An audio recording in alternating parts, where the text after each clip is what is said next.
Hello again, everybody, and welcome back. 18F4550 videos here, and in this video we're going to get to a project I've been meaning to get to for a long time and finally have completed, and that is license plate recognition. So let's go ahead and dive right into it, sort of to whet everybody's appetite here. Let's go ahead and take a look at the finished project we'll have when we're done today. So if we go to C, let's see, Computer C, Visual Studio 2013 Progs, Visual Basic, and license plate recognition and license plate recognition.sln. Let's go ahead and fire it up, and we'll go ahead and run it and open file. And there's 16 test images here, and these are available on my GitHub page. I'll show you all about that later, but now let's just run the program as a quick demo. So here's this first one, and you're going to see that this program isn't really a full production grade program where every single character is recognized correctly, but most of them are, as you'll see. So McLaren F1 here, and what we've done is we've written onto the image here in yellow what the license plate was detected as. So as you can see, that's a perfect detect, and we've also reproduced that down here. And here's the cropped out license plate, and here's the thresholded image that we read the characters out of. So let's go ahead and look at the next one. So LOL Watt, and that's a correct read. And let's look at this next one. RIP LS1 is read as R1P LS1. I should quickly mention here, when we have I's versus ones and when we have O's versus zeros, those are really such particular differences that it really, you have to do something that's very font dependent, and that would leave things to be particular to the license plate of a certain state or a certain other country if you were doing this for another country, and I'd rather not get into that. So for the purposes of this video, we'll just negate the I0 and O1 differences, and we'll count those as correct reads. So RIP LS1, and then reading that as R1P LS1, we'll call that a correct read for our purposes today. And on this next plate, I believe we miss a character. Yes, it should be NICESKY, and we have NICES. The K is missed, and then we have the Y read correctly. And you can see the reason for that here is the K is essentially cut in half by our thresholding algorithm, and neither the left nor the right half of the K is quite large enough to constitute a character. But still, we've got 5 out of the, or rather 6 out of the 7 characters read correctly, so that's still a respectable result. And NVSBLE, that's read correctly. NYSJ, this is an easy one, but still we'll take it, read correctly. ANBYOND, and that's read correctly. And here we have this motorcycle license plate. It's kind of tilted at an angle, but still we have a successful read here, 1ZM961. And PNY Express, that's read correctly. And ZOOMN65, again, this one is so zoomed in it's almost too easy, but still we'll take it. And here we have one where one character is missed. That should be HOR5SH1T, and instead it's HDR5SH1T, so the O is misread as a D. That's a little bit disappointing, especially when you consider that the threshold on that O is really good and that the character is still improperly read as a D. But that's still okay, I suppose. 5 out of 6 characters are correct. Or actually, I should say 7 out of 8 characters are correct. And this next plate, FALLU, is misread by one character. It's read as FALLYBU instead of OU. But again, only one character is misread. And EZEY is read correctly. This is especially a good read, being that the plate is, for 1, at an angle. For 2, takes up a relatively small amount of the entire image. And for 3, the image is not especially well lit, but we still get a proper read out of it. So that's a very good result. I believe on this next one we missed part of a character. Yes, NIT, that should be Night Sky, NITESKY, and we instead read it as NITESIY. And again, you can see the reason for that is that our thresholding algorithm cuts the K in half, and only the left half of the K is therefore read, which if you look at just the left half of the K, it looks like an I, so that's the reason for that. But again, all characters but one are read correctly. And I think we missed one on this next plate as well. U8 NTBAD is read as U8N1BAD. So again, all but one character, 6 out of the 7 are read correctly. And the T, if you look at this font, is a little strange. It kind of almost looks like a 1. So that's really not too bad of a result. And for our final image here, I think we missed one letter once again. GAY247 is read as OAY247. So as you can see, out of these images here, there's 16 images. There's maybe an average of what, about maybe 7 characters a plate, I think there was, times 16 images. So about 100 characters or a few more than that, and then maybe 6 or so were misread. So you're talking about only a 5% failure rate, definitely a failure rate in the single digit percentages. So again, not a production grade program, but for something to work with today, I'd say it's pretty good. There are some other alternatives out there on the internet. Probably the biggest and most notable one is this OpenALPR, which has a GitHub page.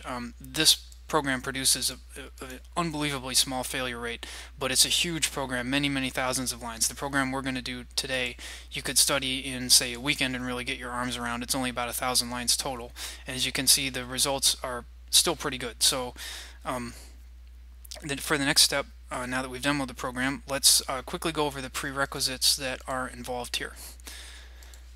And for those of you familiar with my channel, you very likely may have already been through these. So if we go to YouTube and then 18F4550 videos,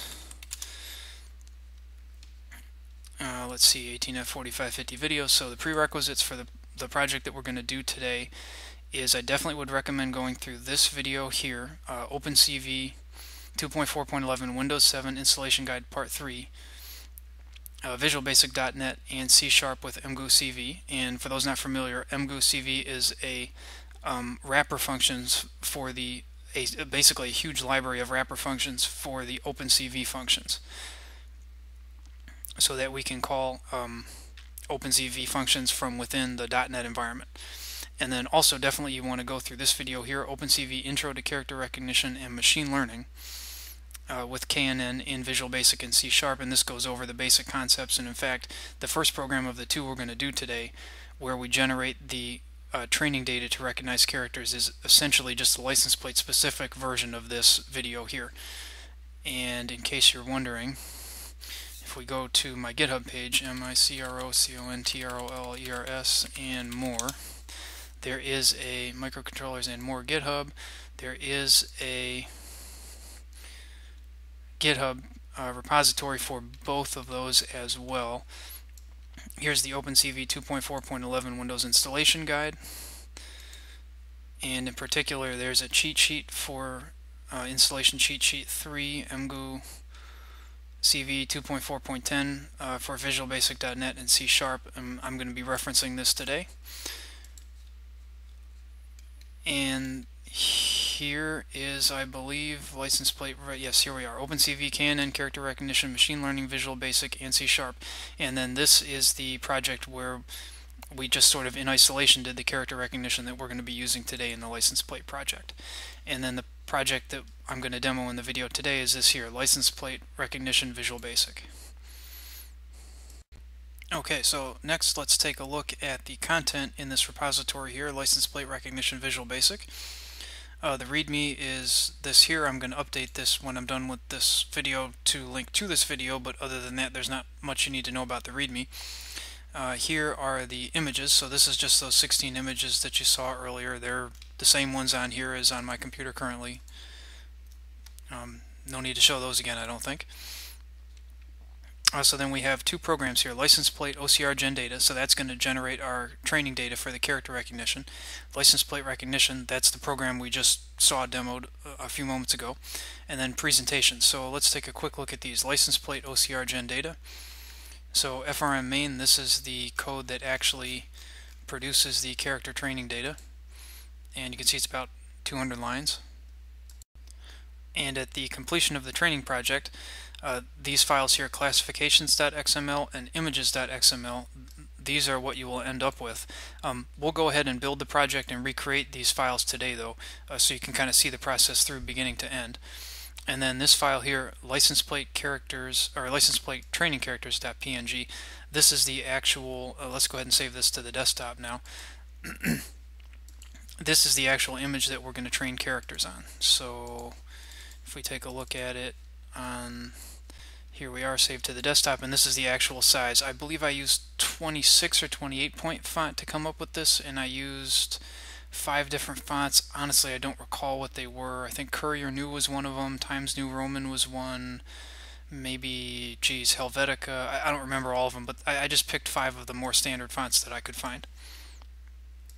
So that's the content of license plate OCR gen data, and we'll get to license plate recognition in a moment. First, let's take a quick look at presentation. So steps.txt, this was just for my own use as I was making this file here, steps.png. We'll go ahead and save this to the desktop, and then I'll go through this a little bit later.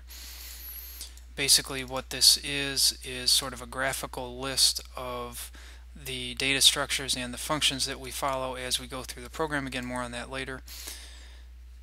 And let's see if we go back here and we go to form design. This is the two. Let's go ahead and save that to the desktop as well. And these are the 2 forms that we're going to be making today. Here's the one for the character training program. That's a little bit more of a simplified form. And then here's the form that you saw demoed earlier, license plate recognition form main. Even that's still not a very elaborate form. It's basically just, button, label, checkbox, image box, text box, open file dialog box. All the things on the form are in a table layout panel. Pretty simple. We'll build that from scratch. And let's see, what else do we have? Steps with images.docx. That's just the Microsoft Word version of this next document here, steps with images.pdf.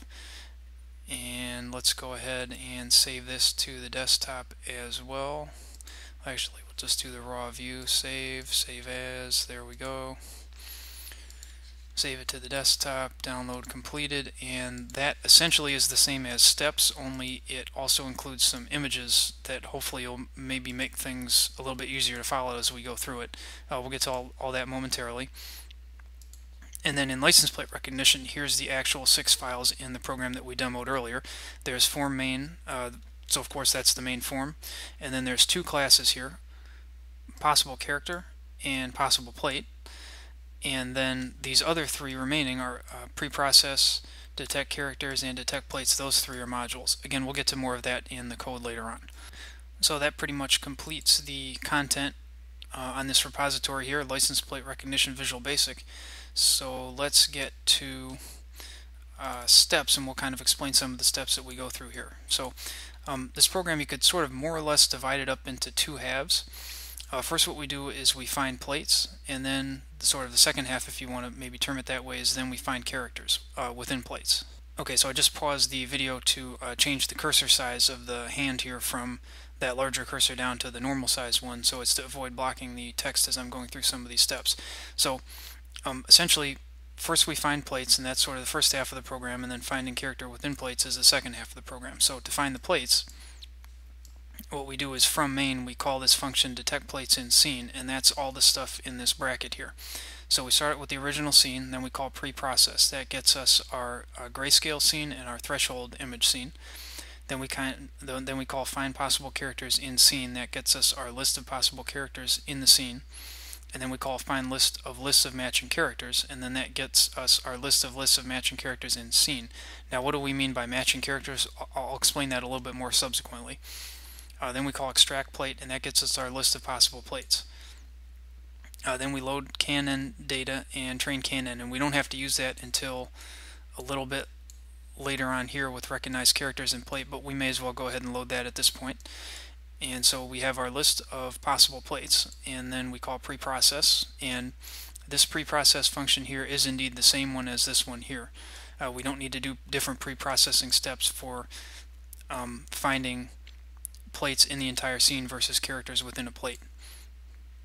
So preprocess gets us to our grayscale and thresholded image, and then we call find possible characters in plate, and that gets us our list of possible characters in each plate. And then we call find lists of matching characters, and that gives us our list of matching characters in plate. And this function here, find lists of matching characters, is indeed the same function as this one over here, find lists of matching characters. So in other words, whether we're finding matching characters in the entire scene or within a plate, we can call the same function because it's essentially the same thing that we're doing. So once we have lists of matching characters in plate, we call remove inner overlapping characters, and the purpose of that is, well, we'll get to it subsequently in the steps with images PDF document we'll get to next. I'll explain some of these in more detail. Then we call list of matching characters in plate. And the idea there is within each possible plate, if we have multiple lists of potential matching characters, we're going to suppose that the longest list of potential matching characters is the actual list of matching characters. And that gets us our longest list of matching characters within each plate. And then we call recognized characters within that plate. And that gets us possible plate .str characters is now populated for possible plate. So something else I should point out here is this bracket that goes all the way around here. Those functions are called within detect characters in plates. This set of functions will only be called once to detect all the plates in the scene, whereas this set of functions will be called as many times as you have possible plates. So for example, if you call this set of functions here and then say list of possible plates is that there's 5 possible plates, then essentially each of these functions will be run 5 times, 1 time for each plate. So at that point, possible plate dot images will be populated, but then also .str characters will be populated as well. So then when we get back to main, what we do is we have our list of possible plates with str characters populated, and then we suppose that the plate with the most recognized characters is the actual plate, and that gives us our license plate. So this is kind of an abstract explanation here, so that's why I made this other document here, Steps with Images, where we can actually take a look at the images as we go through the same steps. So steps with images, so this is our original scene image, so there we go, and then we call preprocess, and that gets us our image grayscale scene and our image threshold scene. So grayscale, threshold, and then we call find possible characters in the scene. And at first that gets us all contours. And there's about 2,000 contours in this image, and then we get down to a list of a little bit fewer than 200 contours, and I'll explain how we do that. Probably the easiest way to do that is to show you the code. So C, Visual Studio 2013 Progs, Visual Basic. Probably shouldn't have closed this to begin with, but that's okay, I can just reopen it now. So if we go to, let's see, detect characters, I believe that's in, and it's maybe about half the way down if I recall. And yes, here we are, check if possible character. So we have our all contours image here. This is about 2,000 contours, and we get down to slightly less than 200 contours in this particular image, for example, simply by doing the following checks. So we have possible character, and then we have computed the bounding rectangle for that. And again, we can get into the code a little bit more later, but that's actually in the constructor of possible character, is as soon as possible character is instantiated, we pass in a contour, and then once we have the contour, we can calculate the bounding rectangle for that contour, and then we can calculate the center x and y points of the bounding rectangle, the diagonal size of the bounding rectangle, the aspect ratio, and the area of the bounding rectangle. And then when we're in characters, we can make sure, and here's the thresholds that we used, is possible character dot bounding rectangle dot width has to be greater than 2, and 2 pixels, and the height has to be greater than 8 pixels. And I can definitely say that if you had a possible character that was not at least 3 pixels wide and not at least 9 pixels high, that would be too small to recognize as far as for character recognition. Plus, it's very unlikely that something that small is a character anyhow, so we can throw it out if it doesn't meet that criteria. Also, the aspect ratio here, double aspect ratio, has to be in between 0.25 and 1. And if you kind of imagine characters on a typical license plate, the most squared off character you could think of maybe would be a W.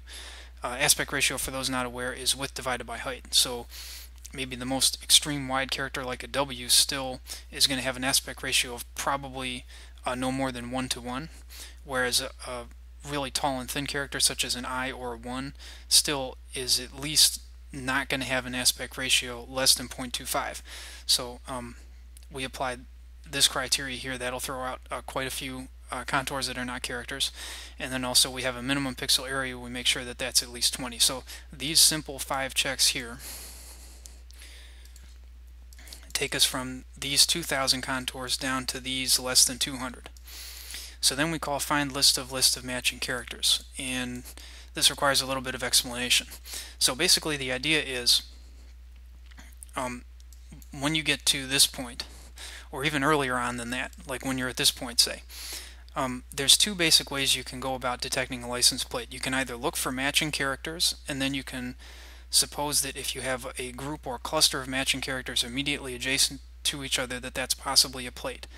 That's the way that we're going to do it in this program today. The other way to do it, which I've tried and has, in my experience, not worked as well, is you can look for a bounding rectangle, or essentially look for every possible bounding rectangle in the image and then look for characters within that. I find that that doesn't work very well because in a lot of images you won't get a consistent contour depending on lighting, angle, etc. around the outside of the license plate. Or for example, if the color of the car here is the same as the color of the license plate other than the characters, at that point detecting the outside edge of the license plate becomes almost impossible. So I found that the cluster of characters way works better, at least in my experience. So once we get to here, what we have to do at this point is we have to find characters that match each other. And what do we mean by match? Let's see. So if we go back to detect characters here, and we go to our function find list of matching characters. So here's the if statement that checks if a character is a match to each other. And the only way to tell if a character is a match is for every one of these contours, you have to compare it to every other contour. And then you go to the next contour, compare that to every other contour, and then the next contour, and then every other contour, and so on. There's really no way around that. But it actually still isn't that processor intensive as far as time-wise, surprisingly. It can be done pretty quickly. So in any case, when you get down to the point where you're comparing one character to another and you want to determine is it a match, here's the criteria. Now you could add other possible criteria to this, but I find these work pretty well. So when we say a matching character, maybe the first thing we consider is that the matching characters should be pretty close to each other. So for example, MCL, RN, F1 are pretty close to each other. So let's say that there was a character way up here that happened to be otherwise a match, except for the distance away. Well, we wouldn't consider that a match because obviously if these are in the license plate and then there's one more character here, that can't be part of the same license plate. So the distance away is definitely something we want to consider. So what we did for that is we take the possible character's diagonal size and then multiply it by a multiple. So just experimentally it seemed 5 worked out pretty well. So the distance between the characters has to be less than the diagonal size of the character we're trying to find a match to times 5. So that gets the proximity of the characters relatively close to each other. Also, the angle between the characters can't be more than 12 degrees. And then we have 3 changes here. We calculate change in area, change in width, and change in height. And change, of course, is simply one character minus the other, take the absolute value of that, and then divide by the first. So back to this if statement here, if we do double change in area, that should not be more than 0.5. In other words, there shouldn't be more than a 50% change in area from one character to the next for those to be considered a match. And the change in width should not be more than 0.8 or not more than 80% change in width. And the height should not be more than a change of 0.2, or in other words, not more than a 20% change in height. And for a list of matching characters to be enough, we set a minimum for the number of matching characters up here, which is 3. So in other words, if 2 characters match each other, that doesn't constitute a list of matching characters. It has to pass this criteria and have at least 3 characters for it to be a list of matching characters. And what we're going to find is that in this example image, there are 13, I believe it was, 12 or 13 lists of matching characters. So obviously, McLaren F1, this is a list of matching characters. Do we have some others? Indeed we do.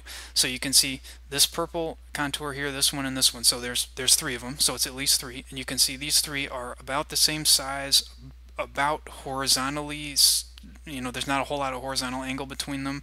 They have similar aspect ratios, etc. Those passed the test we had earlier. Similarly, this pink contour here and this one, those 3 passed the test for matching characters. And then you can see there's a small teal one here, small teal one here, small teal one here. So those 3 passed the test for being matching characters, and so on. So we're going to find about 13, I believe it was, sets of matching characters within this image. So how do we tell the McLaren F1 versus these other things, which actually are just mostly leaves in the trees at the top of the image? Well, we call extract plate, and then that gives us our list of possible plates, and then we can crop those images out, and so we would have 13 possible plates listed here. To make this document a reasonable size, I just am showing one plate that actually ends up being the plate that we're going to find, and then one more area. So if you look at this shape right here, this is actually a person's hat. So if we go back to the original image, it's this person's hat here. So this area, mostly in this tree up here, is what this is. So again, imagine that we have, this turns out to be the actual plate, this is an example of one that doesn't, and then imagine we have 11 more that don't. So we call preprocess, and that gives us our grayscale and our threshold images.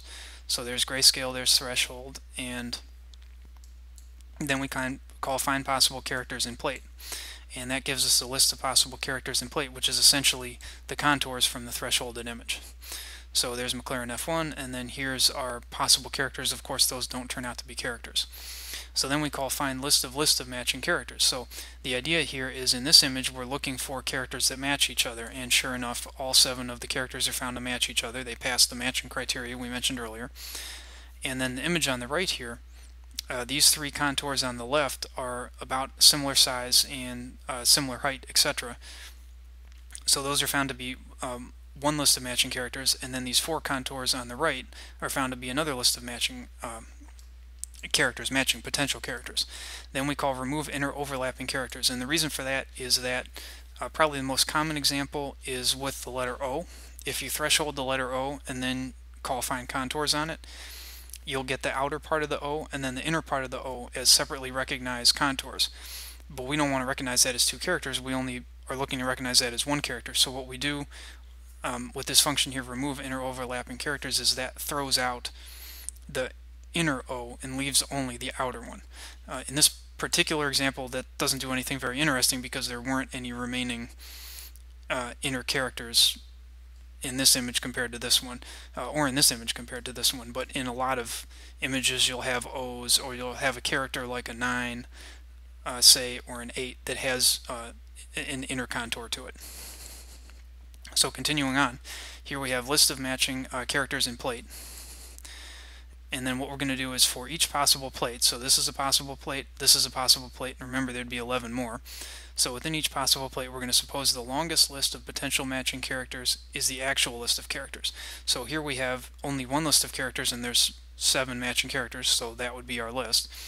And this image on the right, we have it appears to be a list of 3 matching characters and then a list of 4 matching characters. Well, of course 4 is longer than 3, so we would throw out the list of 3 and consider the list of 4 matching characters as potentially a plate, which again we can see from looking at this that it doesn't turn out to be. But continuing on, next we call recognize characters in plate. And what we're going to find is, when we call that on the McLaren F1 threshold image here, these green boxes, by the way, are what we crop out as the 7 individual images that we feed into our character recognition. And then over here on the right, you can see there's 4 green boxes. It doesn't show up all that well, but if you look close, you can see 4 of them. And we feed those into our character recognition. So these 7 green boxes sure enough end up being declared as MCLRN F1. And these 4 green boxes end up being recognized as XVWT. So obviously those are not actually the characters XVWT, but that's okay, because what we do in the next step is we suppose that the plate with the most recognized characters is the actual plate. And what we would find is in the 11 other possible plate images, that there was, I think in the case of all of those, there was fewer than 4 characters even recognized. So this image here with 7 recognized characters is the most. So when we suppose that the plate with the most recognized characters, so this one in other words, is the actual plate, that does indeed lead us to the actual plate. So then we simply draw a box around the found plate, print the characters on the image, and then we also reproduce them here. So hopefully that makes the overall logic of the program at least relatively clear. You'll have to kind of look through the code more yourself to really get more of a full understanding of it. But at least hopefully that's a helpful overview. And the last document here to look at is the form design. So here's the 2 forms that we're going to be making today. License plate OCR gen data, so this is strictly for the character training data. And this is a very simple form, just has a button to open the training image, a label to display what image was opened, and a text box just to update you on the status of the program. And then license plate recognition form main, this is the form that we saw earlier when we demoed the program, so it's a pretty simple form, we have a table layout panel, we have an open file button, a label showing which file was open, a checkbox for show steps. Again, we'll try that at the end so you can see some of the steps. Basically, the show steps function just produces these steps that we've been looking at as we've gone through this document here, so you can look at those for any image if you like. Okay, so I'm going to go ahead and close out of Visual Studio here. And I'm going to go back to Visual Studio 2013 Progs, Visual Basic.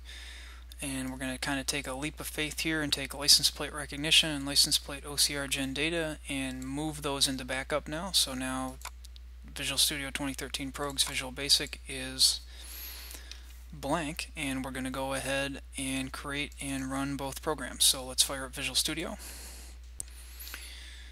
and close out of that. And I just entered the names of the programs here just to eliminate any chance of typos. So first we're going to make license plate OCR gen data. So file, new, project, Visual Basic Windows Forms application, license plate OCR gen data, save it to C, Visual Studio 2013 Progs Visual Basic, uncheck both of those, choose OK. And there we go, that was what the Visual Studio environment just made for us. And let's resize that a little bit and save. And now we'll go to the cheat sheet for Emgu configuration. And again, this is the same as in the installation guide video, so please refer to that if you haven't already. And so I'm just going to go down the steps here, starting with step 6. So rename the form, yes, rename all instances. And then we're going to go to project, add reference, and then browse and browse, and we're going to add those. Yep, that's all of them. And OK. And then we're going to go to project and add existing item. And then we're going to go to C, Emgu. Where is it? There we go. Emgu, Universal CUDA, bin, x86, and show all. And we're going to choose those, and then add. And then we're going to do save, and choose all the DLLs. And then change copy to output directory to copy always. And probably the next thing to do would be to recreate the form. So let's open the form design document, and we just want to recreate this form on the left here. I just realized I didn't go back to the larger size cursor, so I'm going to pause it. Okay, so just change back to the larger cursor. Hopefully that makes my actions a little easier to follow. So at this point we're going to simply recreate this form here. So let's see, we've got to bring up the toolbox, and let's X out of properties for the moment. So let's see, containers, table layout panel, and we can do that. We can make the form a little bit bigger. And let's see, we need to put a button in the top left. So where's common controls, button, and then we're going to put a label in the top right, label, and then a text box right there. And then we're going to put an open file dialog. Let's see, where's dialogues? There we go, open file dialog down there.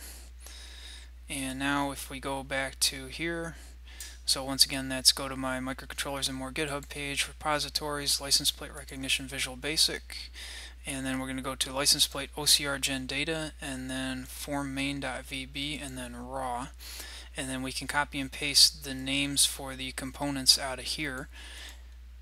And well, let's do that first, and then we'll get to the remaining steps. So if we highlight both of these, and we have to bring up properties now, we close out a toolbox. And let's see, we'd like to make the font a little bigger. Let's go with 12, and that's good. And for the button, we'll go with auto size to true, and auto size mode grow and shrink. And now we're going to add the text for the button here. So let's see, button text, that should say open training TRAINING image. And for the label, the text align should be just left, not top left. And actually, let's anchor those first. So if we go to anchor, that should be left and right. There we go. Now let's go back to the label. And text align, we'll make that left, and we can now blank the text on the label. And let's go to the text box, and where's font? There's font, and we're going to change that to 12, and be preferable to make this a fixed width font such as Courier New is a good choice. Where are you? Courier New, there we go. And then we're going to set multi-line to true, and let's turn off our word wrap. And then we're going to look for column span and make that 2, and then dock and make that fill, and then choose the table layout panel and then dock and make that fill, and then choose the table layout panel, choose a little arrow up here, and then go to edit rows and columns, and for column 1 make that auto size, and for row 1 make that auto size as well. And let's go ahead and name everything now. So again, out of this raw text here, I'm just going to copy and paste these names from up here.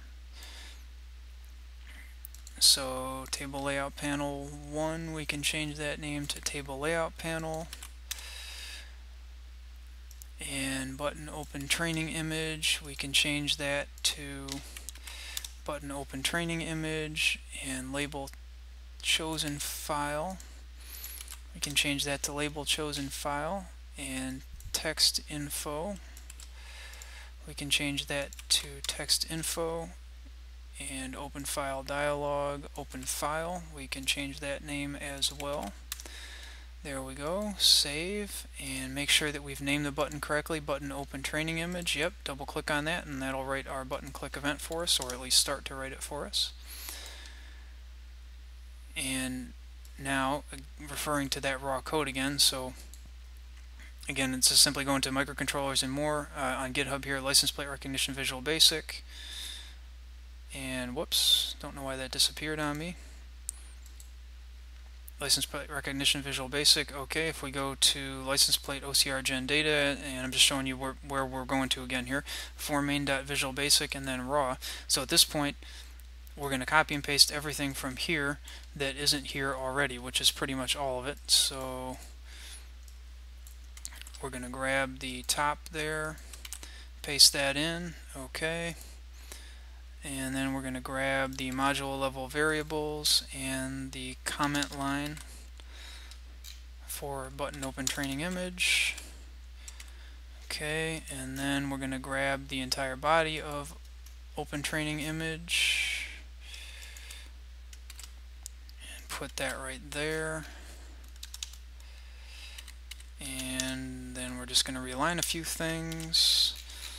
And if I didn't forget anything, I believe that does it for that. Let's go ahead and run it, and well, if I forgot something, we'll get an error. So okay, so open training image, and we're going to go to the desktop, and what did we call that again? License plate training characters.png. So we get this big image here.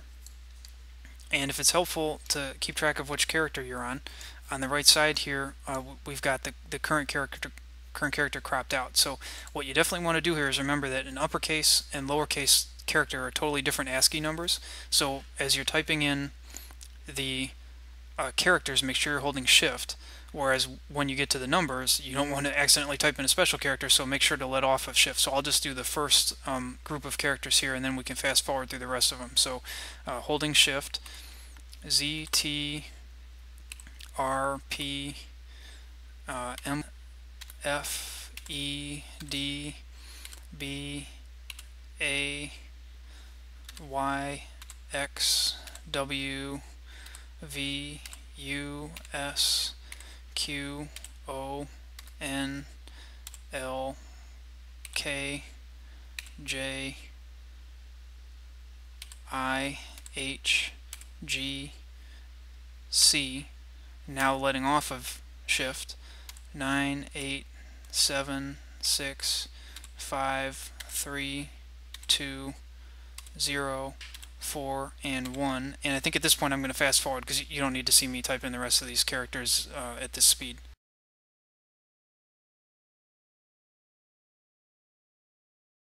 Just typed in the final character 0. And there we go, training complete, file writing done. So what that did is, if we go to license plate OCR gen data and bin and then debug, that just wrote the following two files, classifications.xml and images.xml, and that's the character that we entered in. Of course, it's compressed into a different format here, so we can't really read it and make sense of it, but that is the data that we just entered, and we're going to use that in license plate recognition, which is the next program that we're going to do. So let's go ahead and save license plate OCR gen data, and now we can go ahead and build license plate recognition. So let's see, if we go back to Visual Basic, and is Visual Studio open? No, it is not. So let's see, form design. Okay, let's fire up Visual Studio again, and then we can close that and then file, new project. And I typed out the name previously here again just to eliminate the chance of typos. So license plate recognition. So Visual Basic, Windows Forms application, license plate recognition. See Visual Studio 2013 Progs, Visual Basic, uncheck those, and choose OK. And that just created that for us, so that's good. So now we're going to perform the same steps from the installation guide to configure for OpenCV use. So going back to step 6 in the installation guide, let's go ahead and rename the form. So rename to FRM main. Yes, we'd like to update all instances. And then we can go to project, add reference, browse, and we can choose these. Yep, that's all of them. And OK, and OK.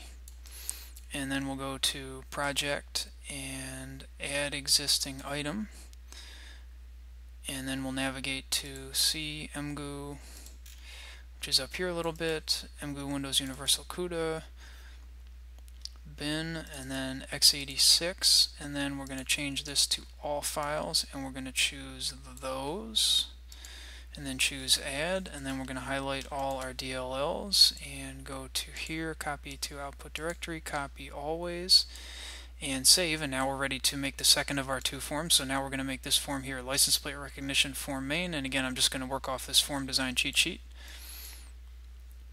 So let's see here, we need to bring up the toolbox, of course, and let's start with the, let's see, well, we might as well throw the file dialog on the form since we're right there. And then we can go to containers, table layout panel, and I believe we need to add both a row and a column this time. Yes, we do. So if we go here, edit rows and columns, add, and let's, just to start with, let's make them all the same, 50%. Of course it'll change that to 33% for each. So then same thing for rows, add, and then use %.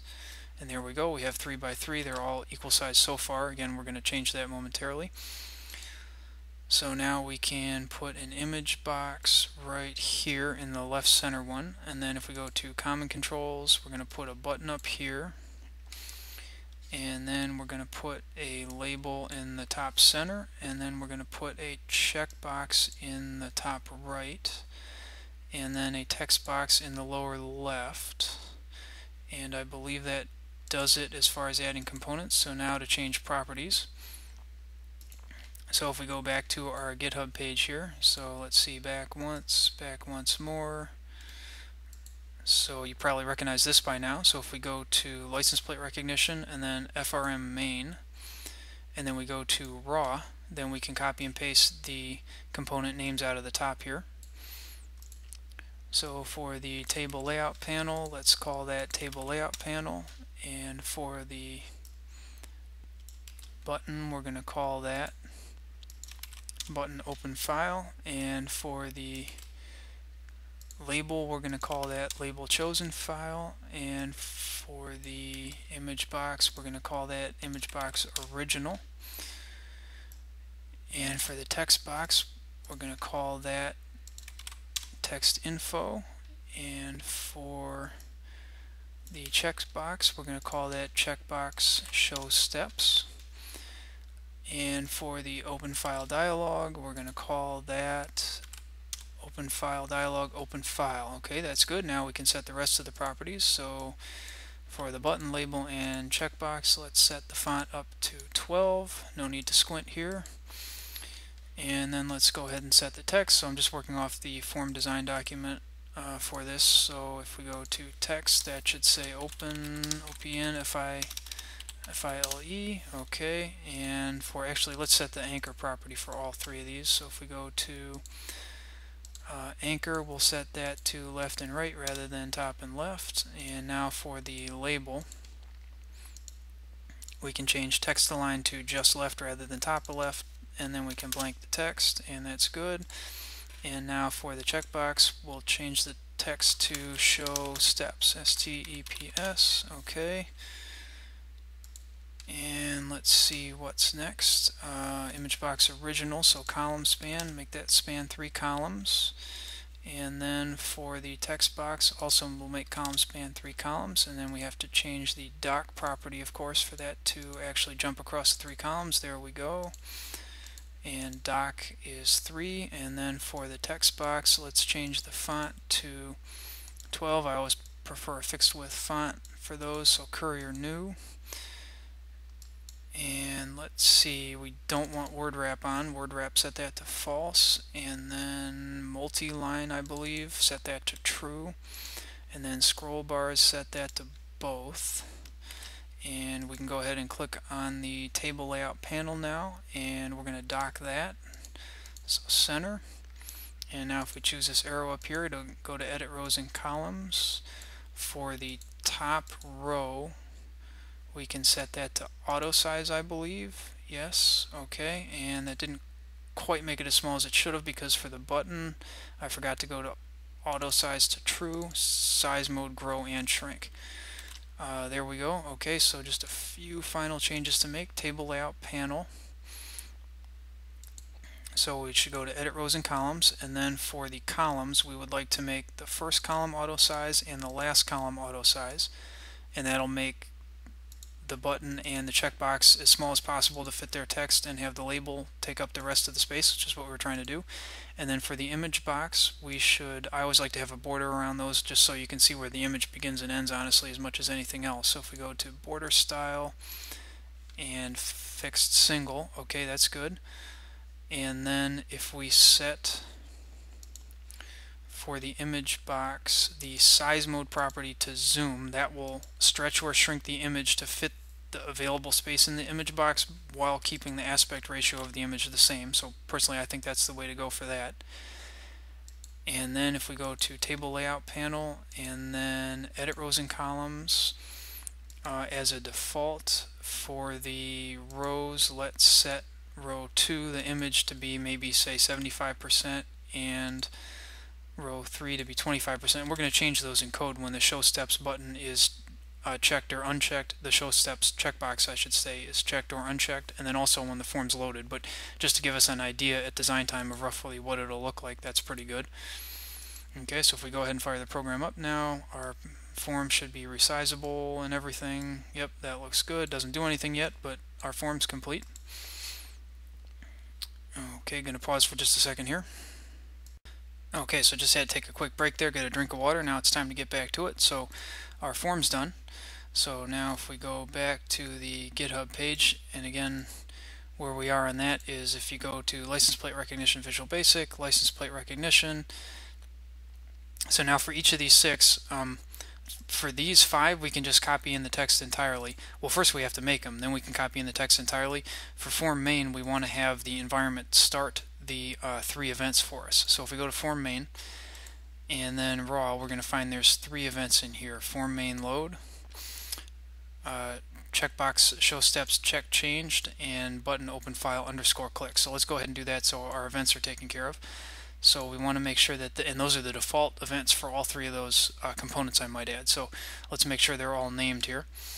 So button open file is named, checkbox show steps is named, and FRM main is named. Okay, so if we click on an open area of the form, or in this case there is no open area, so just click on the title bar up here, or double click I should say, that starts to write the form main load for us, event for us.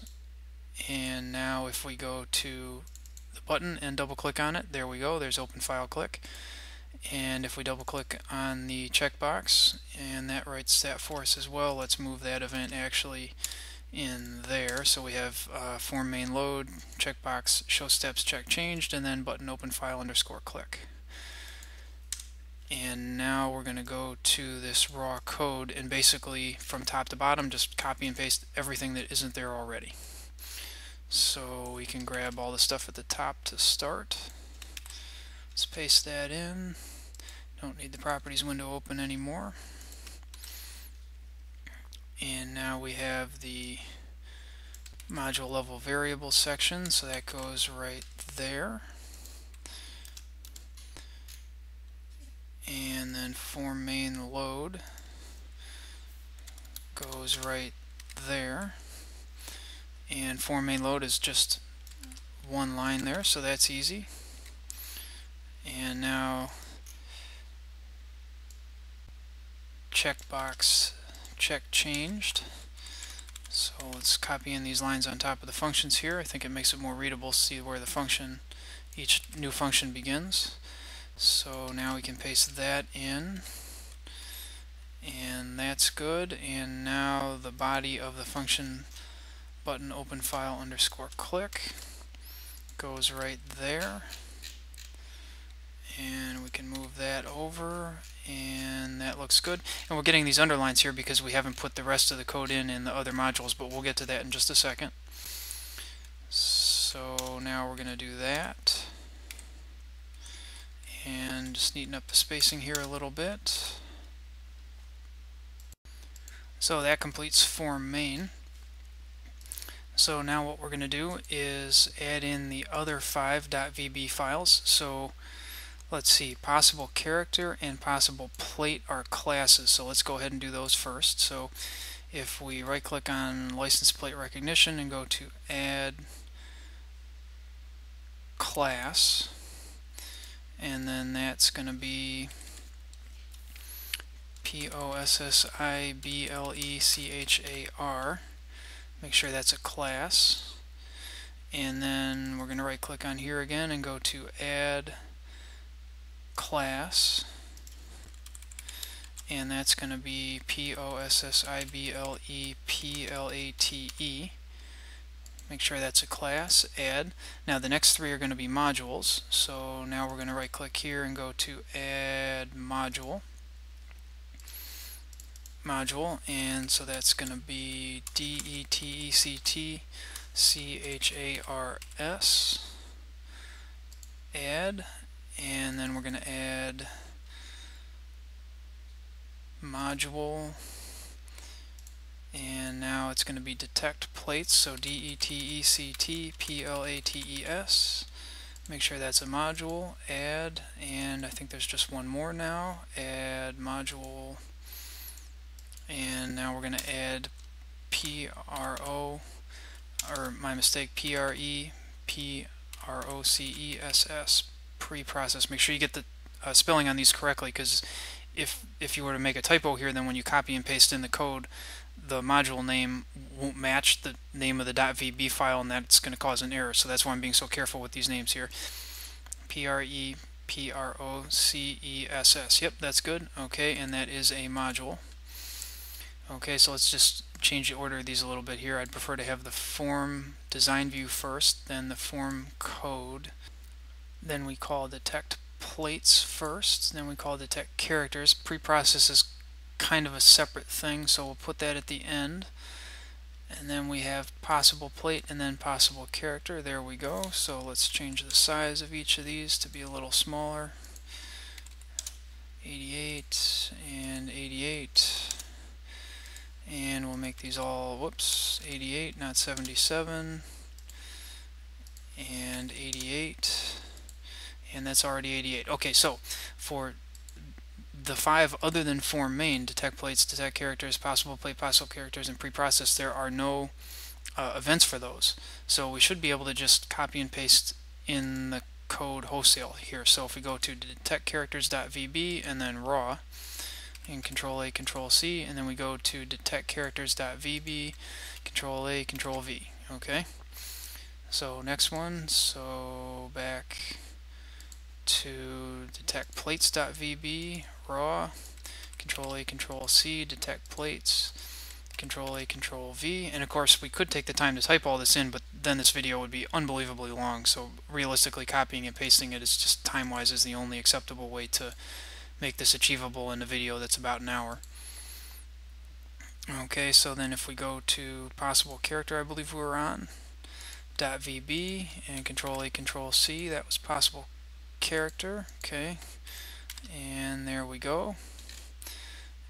And then if we go back to here, and if we go to possible plate, and then raw, Control A, Control C, possible plate, Control A, Control V, and then if we go to pre-process, is the remaining one? Yes it is, there we go, raw, Control A, Control C, and then to pre-process, Control A, Control V.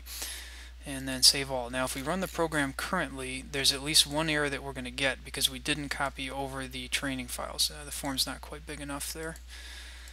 Let's make that a little bigger. Choose the form, and then we can make that maybe about like that. Yeah, that'll work. Okay, go ahead and save, run. Okay, I believe we will get an error because we didn't copy over the character training data. So there we go, 13 possible plates found, unable to open classifications XML. So what we need to do to fix that is if we go to license plate OCR gen data, so this is the first program that we built today, so then if we go to bin and debug, classifications and images, that was our character training data.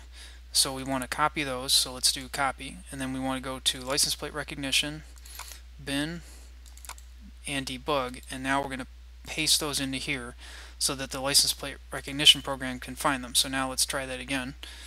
So let's go ahead and close out of the program, and then we'll start it again.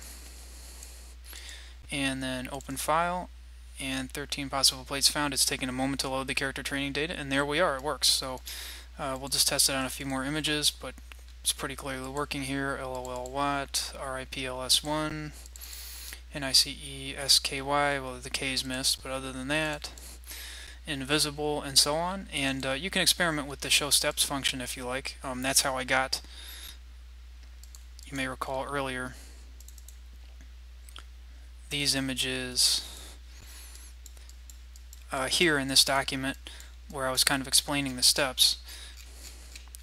I think you get the idea. We already went over this earlier, but that was how I got those, was simply by clicking the show steps button, and then it shows you the intermediate steps. So if we go to the one on the motorcycle, then here's the list of matching characters, and cycles through them, and it tells you here some debug information. So this is how many contours were in the original image, 1,827. So in other words, this here has 1,827 contours, and then that first pass we do on eliminating the contours that can't possibly be characters before we even compare anything, that gets us down to this image, which has 176 characters. And then here we're going through the list of matching characters, so we keep working our way through those, and then at this point the first half of the program is done, and here's where we go into detecting characters in plates. So we can take a quick look at that as well. And then so here's these steps on the right, and October, and that's not the plate yet. Obviously that's what ends up being the plate there. You can see the characters are all properly recognized and so on. And there they are written on the image. And you can uncheck show steps at any time and go back to not showing the steps, or you can recheck show steps, whichever way you prefer. And as we take a look at the code, it's relatively intuitive where the show steps are in the code. Here's form main. So here's essentially where we call the first half of the program detect plates in scene, and here's where we call the second half of the program detect characters in plates.